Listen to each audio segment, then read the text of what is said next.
Bayangkan, kamu menyewa rumah murah tanpa sempat survei dulu. Tapi saat malam tiba, kamu sadar, rumah itu berdiri di samping makam, dan penghuni gaibnya tidak rela jika tanahnya diinjak. Awalnya semua terasa sempurna. Raka dan Dina baru menikah 2 minggu lalu. Mereka masih dalam masa-masa penuh semangat, penuh tawa, dan saling berjanji untuk membangun hidup baru bersama. Karena tabungan mereka belum banyak, keputusan untuk menyewa rumah sederhana terasa paling masuk akal. Setelah beberapa hari mencari lewat aplikasi online, mereka akhirnya menemukan rumah yang menurut mereka cocok, kecil, rapi, dan yang paling penting, murah banget. Harganya bahkan cuma setengah dari tarif sewa rumah di sekitar kota. Di layar ponsel, foto-foto rumah itu tampak menenangkan. Temboknya putih bersih, ada jendela besar dengan tirai bunga, halaman depan luas dengan rumput hijau yang rapi. Di salah satu foto, terlihat pohon besar di samping rumah yang menaungi sebagian atap. Dina langsung jatuh cinta. "Bang, ini lucu banget. Kayak rumah di film-film," katanya antusias sambil menunjukkan layar ponselnya ke Raka. Raka mengangguk, ikut tersenyum. "Iya, dan harganya juga cocok banget. Pemiliknya juga bilang bisa langsung ditempati. Kayaknya ini rezeki pengantin baru, Din."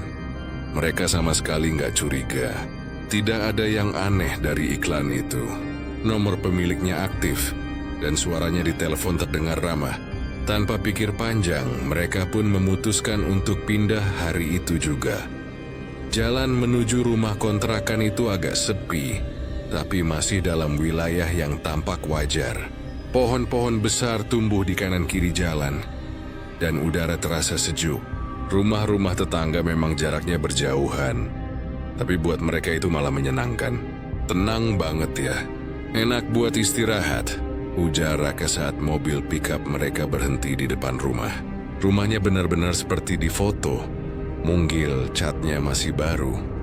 Pintunya berwarna coklat tua dan ada aroma kayu dari dalam ruangan.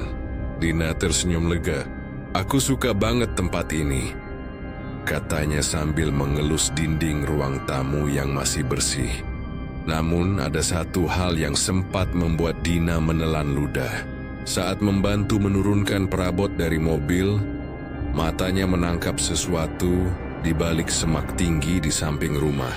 Bentuknya seperti batu tegak kecil, dengan permukaan agak melengkung di atasnya, mirip nisan. Tapi ia buru-buru memalingkan wajah. Paling batu biasa," pikirnya dalam hati. Dia memilih diam, tidak ingin membuat Raka khawatir atau malah menertawakannya karena berpikir aneh-aneh. Sore itu mereka beres-beres sampai malam. Dina menatap piring di dapur. Raka memperbaiki kaki meja yang longgar, lalu menggantung tirai di kamar. Menjelang pukul 11 malam, mereka akhirnya bisa duduk di teras sambil menikmati teh manis hangat. Udara terasa adem bahkan agak dingin. Angin berembus pelan, membawa aroma tanah basah dan daun kering. "Tuh kan bang," kata Dina sambil tersenyum kecil. "Tenang banget. Kayak di villa-villa gitu." Raka menatap sekeliling mengangguk. "Iya, aku juga ngerasa gitu. Besok kita bersihin halaman belakang ya. Aku pengen nanam bunga atau cabai di situ." Mereka tertawa kecil. Suasana malam itu benar-benar damai. Tidak ada suara kendaraan, hanya jangkrik dan desir angin. Namun sekitar tengah malam Dina terbangun. Dia tak tahu kenapa. Awalnya dikira mimpi, tapi telinganya menangkap suara samar dari luar. Seperti orang sedang menyapu di belakang rumah. Suara itu pelan tapi teratur, disertai bunyi gesekan ranting kering. Dina membuka mata perlahan, menahan napas. Lampu kamar masih redup. Dia menatap Raka yang tertidur lelap di sampingnya. Napasnya tenang, sama sekali tak terganggu. "Bang," panggil Dina pelan. Tapi Raka hanya bergumam setengah sadar. Dina menatap ke arah jendela. Penasaran bercampur takut membuatnya perlahan bangkit dari tempat tidur. Dia berjalan pelan, berusaha tidak menimbulkan suara, lalu menyingkap sedikit tirai, gelap. Tapi matanya sempat menangkap sesuatu. Di bawah cahaya bulan yang samar, di dekat pohon besar di belakang rumah, terlihat bayangan seseorang. Sosok itu tampak sedang menyapu halaman. Tubuhnya tinggi, sedikit bungkuk. Rambutnya panjang menutupi wajah. Gerakannya lambat, seperti boneka tua yang dipaksa bergerak. Dina menahan napas. Tubuhnya gemetar. Ia tahu apa yang dilihatnya bukan hal wajar. Sosok itu menyapu pelan, tapi setiap kali sapu itu menyentuh tanah, muncul suara seperti ranting digesek pisau. Ia buru-buru menutup tirai dan kembali ke tempat tidur, memeluk Raka erat-erat. "Mas, aku takut," bisiknya. Raka masih belum sepenuhnya sadar, hanya menjawab dengan gumaman samar. "Tidur aja, besok pagi aja cerita." Dina akhirnya memejamkan mata dengan tangan masih menggenggam lengan Raka. Tapi telinganya masih bisa mendengar suara itu, semakin pelan, semakin jauh, lalu menghilang. Pagi harinya, Dina langsung menuju belakang rumah. Raka masih sibuk di dapur membuat kopi. Saat melangkah ke halaman, Dina berhenti di tempat. Semalam halaman belakang penuh daun kering dan ranting-ranting. Sekarang, semuanya bersih. Tidak ada sehelai daun pun tersisa. Tanahnya tampak seperti baru disapu rapi. Dina merinding. Udara pagi terasa lebih dingin dari biasanya. Dia memandang pohon besar di ujung halaman. Anginnya tidak bergerak, tapi salah satu ranting di atasnya bergoyang pelan. Seperti ada yang masih berdiri di sana, mengawasinya. Dina mundur perlahan dan menutup pintu dapur rapat-rapat. Dia tak bilang apa-apa pada Raka. Hanya mencoba tersenyum saat suaminya bertanya kenapa wajahnya terlihat pucat. Dalam hati dia cuma bisa berharap semalam hanya mimpi, tapi entah kenapa firasatnya berkata, malam berikutnya suara itu akan datang lagi. Hari demi hari berlalu, dan gangguan yang awalnya hanya kecil-kecil kini semakin sering muncul. Dina sudah mulai kehilangan semangatnya. Dulu setiap pagi ia senang membuka jendela, menyapa matahari dan menyapu halaman. Tapi sekarang dia hanya duduk di ruang tamu sambil menatap kosong. Ada sesuatu yang berubah di rumah itu. Udara di dalamnya terasa dingin dan berat. Seperti ada yang memperhatikan setiap gerak mereka. Setiap tengah malam, selalu ada suara-suara aneh. Kadang seperti langkah kaki pelan di dapur. Kadang piring yang saling beradu tanpa alasan. Pernah juga terdengar suara bisikan memanggil lembut, "Dina." Awalnya Dina mencoba menenangkan diri. Dia pikir mungkin itu cuma imajinasi, atau mungkin suara binatang yang masuk lewat celah genteng. Tapi makin lama suara itu makin jelas, dan datang di waktu yang sama setiap malam. Suatu malam Raka yang mulai jengah memutuskan untuk berjaga. Dia ingin membuktikan kalau semua itu cuma khayalan. Sekitar jam 12 lewat sedikit rumah sudah sunyi. Dina sudah terlelap, tapi Raka masih menatap layar ponselnya sambil sesekali melirik ke arah dapur yang gelap. Tiba-tiba suara langkah pelan terdengar. Langkah itu datang dari ruang tamu. Perlahan, suara itu semakin dekat ke arah kamar. Raka menahan napas, mencoba mendengar lebih jelas. Dia bangkit, lalu berjalan pelan menuju dapur dengan hati-hati. Di tangannya hanya ada botol minum. Begitu tiba di dapur, dia mendengar suara sendok jatuh. Langkahnya terhenti. Dia menatap sekeliling, tapi tidak ada siapa-siapa. Semua pintu terkunci rapat. Tidak ada tanda-tanda orang masuk, tapi gorden di jendela ruang tamu bergoyang pelan. Padahal tidak ada angin. Seolah-olah baru saja dilewati seseorang. Raka menatap jendela itu cukup lama. Bulunya berdiri. Dia menelan ludah, lalu buru-buru kembali ke kamar.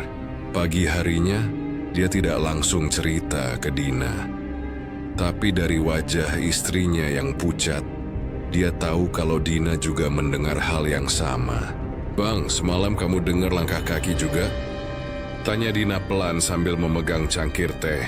Raka diam sejenak, lalu mengangguk. "Iya, tapi mungkin cuma suara kayu rumah ini, Din. Bangunan tua kan kadang bunyinya aneh."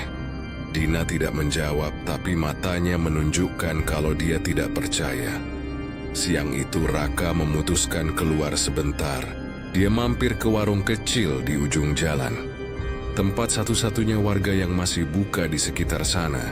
Warung itu dijaga oleh seorang bapak tua berkulit legam dengan rambut putih yang sudah menipis. Raka memesan kopi sachet dan mencoba membuka obrolan ringan. "Pak, rumah di ujung sana kok sepi banget ya? Jarang ada yang lewat." Bapak itu hanya menatapnya sekilas lalu melanjutkan menata bungkus rokok di rak. "Kamu ngontrak di situ, nah?" "Iya, Pak, baru seminggu," jawab Raka sambil tersenyum. Begitu mendengar jawabannya, wajah bapak itu berubah. Matanya melebar sedikit dan tangannya yang memegang cangkir gemetar pelan. "Rumah di ujung itu, yang dekat pohon besar?" Raka mengangguk. "Iya, Pak, memang kenapa?" Bapak itu diam cukup lama. Dia memandang ke arah jalan panjang yang menuju rumah tersebut, lalu menarik napas panjang. "Nak, tempat itu dulunya tanah kuburan lama. Kuburan kampung sini. Katanya sudah dipindah waktu jalan dibangun, tapi nggak semua jasadnya sempat diangkat. Di belakang rumah itu masih ada beberapa makam kuno, ketutup semak." Raka merasakan darahnya seperti berhenti mengalir. "Serius, Pak?" Bapak itu mengangguk pelan. "Orang-orang sini juga nggak berani ke situ malam-malam. Dulu pernah ada yang ngontrak juga, tapi cuman betah seminggu." Raka tak bisa berkata apa-apa. Dia hanya mengangguk dan buru-buru pulang dengan perasaan tak nyaman yang menempel di dadanya. Malamnya, dia menceritakan semua ke Dina. Wajah istrinya langsung pucat. "Makanya, Bang, aku sering lihat bayangan di belakang rumah," katanya dengan suara bergetar. Raka berusaha menenangkan. "Udah, jangan panik dulu. Besok kita cari kontrakan lain aja. Kita pindah." "Tapi kontrak masih baru jalan seminggu," jawab Dina lirih. "Nomor pemilik rumah juga nggak bisa dihubungi."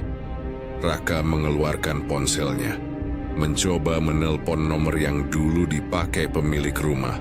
Tapi benar saja suaranya hanya, "Nomor yang Anda tuju tidak aktif." Dia memejamkan mata, menahan kesal dan takut yang bercampur jadi satu. Malam berikutnya, gangguan berubah jadi lebih menakutkan. Sekitar jam 12 malam, saat mereka berdua baru mau tidur, lampu ruang tamu tiba-tiba padam. Suasana jadi gelap total. Hanya lampu kamar yang masih menyala redup. "Listriknya turun, Bang?" tanya Dina cemas. Raka bangkit, berjalan ke arah saklar utama di dekat dapur.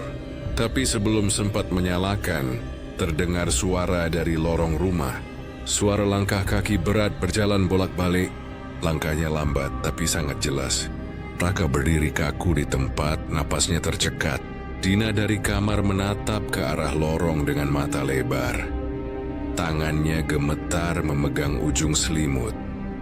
Lalu tiba-tiba, pintu kamar mereka bergetar keras, seperti ada yang mendorong dari luar. Dina menjerit, "Bang, ada orang di luar." Raka langsung berlari menutup pintu rapat, memegang gagangnya kuat-kuat. Tapi getaran itu terus terjadi. Pintu seperti berusaha dibuka dari luar. Oleh kekuatan besar, "Siapa di sana?" teriak Raka. Tidak ada jawaban. Hanya suara berat itu terus berputar di sekitar rumah. Beberapa detik kemudian, terdengar suara piring pecah dari arah dapur. Suaranya keras sekali, seperti dilempar ke lantai. Dina menangis ketakutan, memeluk Raka erat-erat. Ketika suara itu reda, Raka memberanikan diri membuka pintu kamar sedikit. Dapur terlihat berantakan. Piring, gelas, semuanya pecah berserakan di lantai. Tapi yang membuat darahnya berdesir, Di tengah lantai ada bekas telapak kaki basah. Bekas itu besar dan panjang, seperti kaki seseorang yang baru keluar dari lumpur. Jejaknya menuju pintu belakang. Raka mengambil senter dan menyorot ke arah luar lewat kaca dapur. Di bawah pohon besar, dia melihat sesuatu berdiri diam. Sosok tinggi dengan rambut hitam menjuntai sampai ke tanah, tubuhnya kurus dan wajahnya menunduk. Tidak bergerak sama sekali. Raka menelan ludah, lalu menyorotkan cahaya lebih dekat. Sosok itu perlahan mendongak, wajahnya penuh luka, kulitnya sobek-sobek seperti terbakar, dan matanya kosong, hitam pekat tanpa bola mata.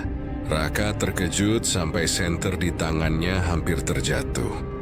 Dalam hitungan detik, sosok itu bergerak cepat ke arah jendela. Suara langkahnya berat dan basah, seperti daging menghantam tanah. "Dina!" teriak Raka sambil mundur. Dia menutup pintu kamar dengan keras dan memutar kuncinya. Dina menangis keras, tubuhnya gemetar hebat. Dari luar terdengar suara ketukan keras di dinding, disusul dengan suara parau yang menggema. "Buka. Rumah ini bukan untuk manusia." Suaranya berat, dalam, seperti datang dari dalam tanah. Setiap kata terasa menusuk ke dalam kepala, membuat bulu kuduk berdiri dan dada terasa sesak. Raka memeluk Dina erat-erat, memejamkan mata, dan terus berdoa sekuat yang dia bisa. Tapi suara ketukan itu tidak berhenti. Dia hanya bisa berharap malam itu cepat berakhir. Tapi jauh di dalam hatinya dia tahu, mereka tidak sendiri di rumah itu. Pagi itu udara terasa aneh. Dari luar jendela sinar matahari terlihat pucat dan kabur seperti tertutup kabut tipis. Dina bangun dengan wajah lesu, mata sembab karena semalaman tidak tidur. Raka masih duduk di tepi ranjang dengan wajah muram, rambutnya berantakan. Tidak ada kata-kata keluar dari mulut mereka. Tapi keduanya tahu, hari itu mereka harus pergi secepatnya sebelum malam kembali datang. Dina buru-buru menyiapkan barang seadanya. Dia hanya memasukkan pakaian ke dalam tas tanpa peduli lagi mana yang bersih, mana yang belum. Sementara itu, Raka berusaha menyalakan motor di teras depan. Tangannya gemetar, tapi ia berusaha tetap tenang. Namun begitu pintu depan dibuka, udara yang masuk membuat mereka berdua berhenti bergerak.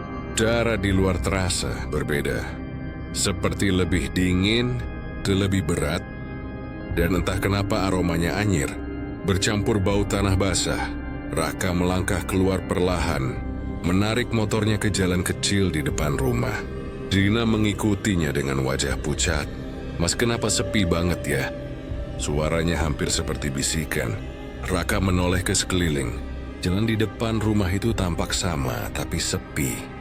Terlalu sepi. Tidak ada suara ayam, tidak ada burung, tidak ada angin yang biasanya membuat daun bergoyang. Bahkan suara jangkrik pun lenyap total. Saat Raka berusaha menuntun motornya ke jalan utama, bannya terasa berat seperti terperosok ke lumpur. Padahal jalan itu keras dan kering.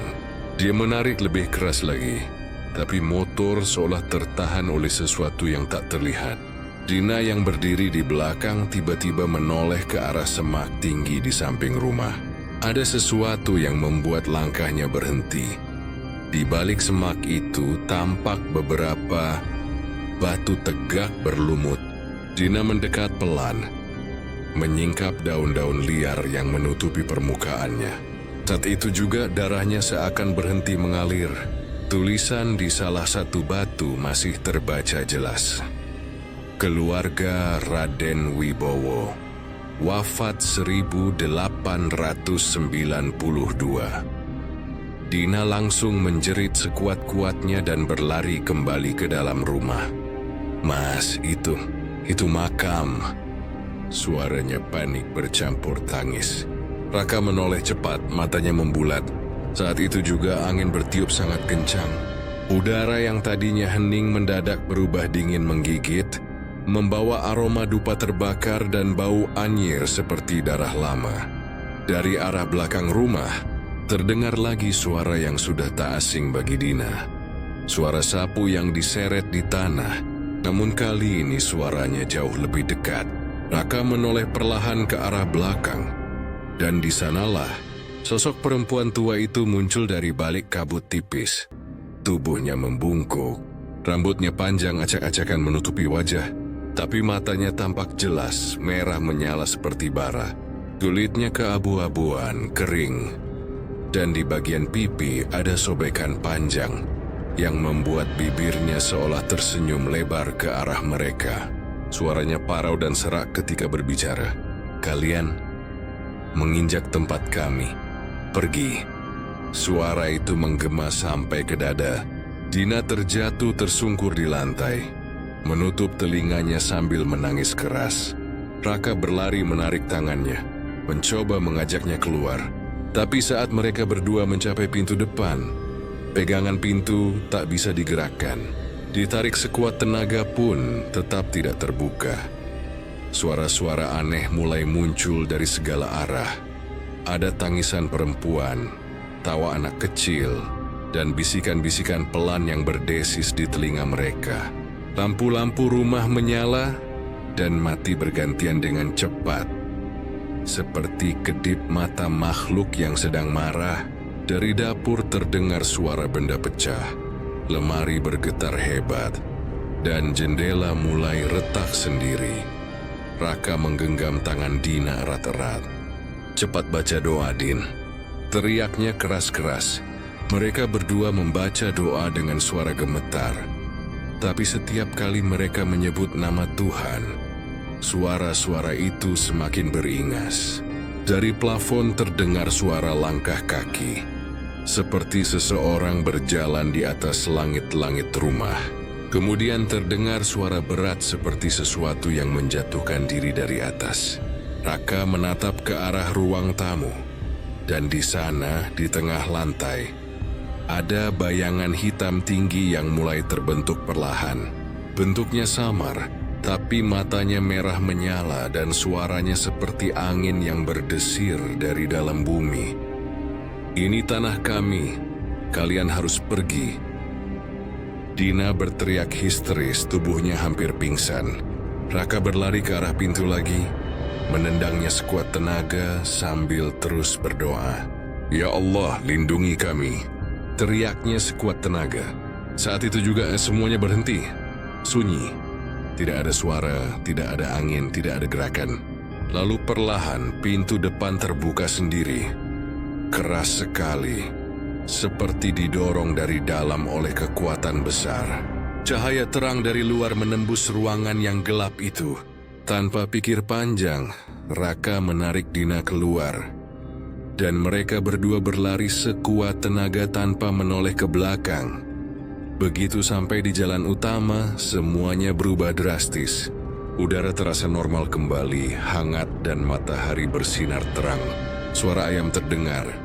Warung di ujung jalan terbuka dan beberapa warga sedang menyapu halaman. Raka berhenti terengah-engah. Dina terisak sambil menatap sekeliling bingung. Semua tampak seperti biasa, seolah tidak pernah terjadi apa-apa. Seorang ibu yang lewat menghampiri mereka. "Loh mas, mbak dari mana? Kok pucat gitu?" "Dari rumah ujung ya." Raka tak sanggup menjawab. Dia hanya mengangguk pelan. Sementara Dina menatap kosong ke arah jalan kecil yang baru saja mereka tinggalkan. Anehnya dari tempat mereka berdiri, rumah itu tidak kelihatan sama sekali. Hanya semak belukar yang menutupi area itu. Beberapa minggu kemudian, setelah mulai tenang, Raka memberanikan diri menghubungi pihak aplikasi tempat dia menyewa rumah. Dia melaporkan bahwa rumah tersebut berhantu dan berbahaya, meminta agar iklannya dihapus. Pihak aplikasi menganggap serius, dan beberapa hari kemudian, mereka mengirim tim survei ke lokasi. Tapi hasilnya benar-benar di luar dugaan. Saat tim datang ke alamat yang sama, mereka tidak menemukan rumah apapun. Yang ada hanya tanah lapang penuh rumput liar. dengan sisa-sisa pondasi tua dan deretan makam di bawah pohon besar.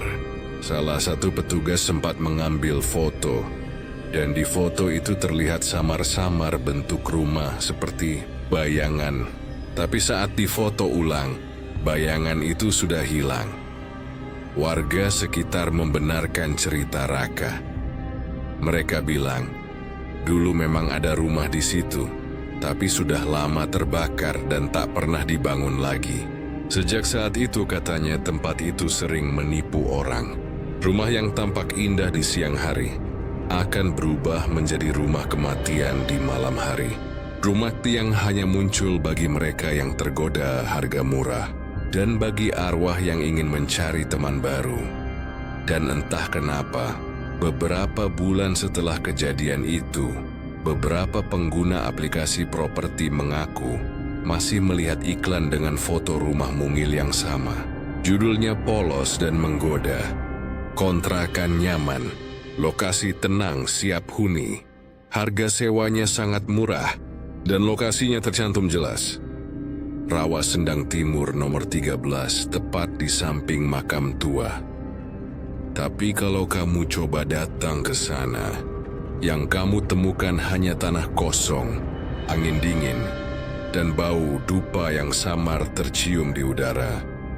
Jadi, kalau suatu hari kamu tergoda iklan rumah murah tanpa sempat melihat lokasinya dulu, ingat kisah Raka dan Dina, karena mungkin bukan kamu yang sedang mencari rumah, tapi ada sesuatu di dalam rumah itu yang sedang menunggu kamu datang.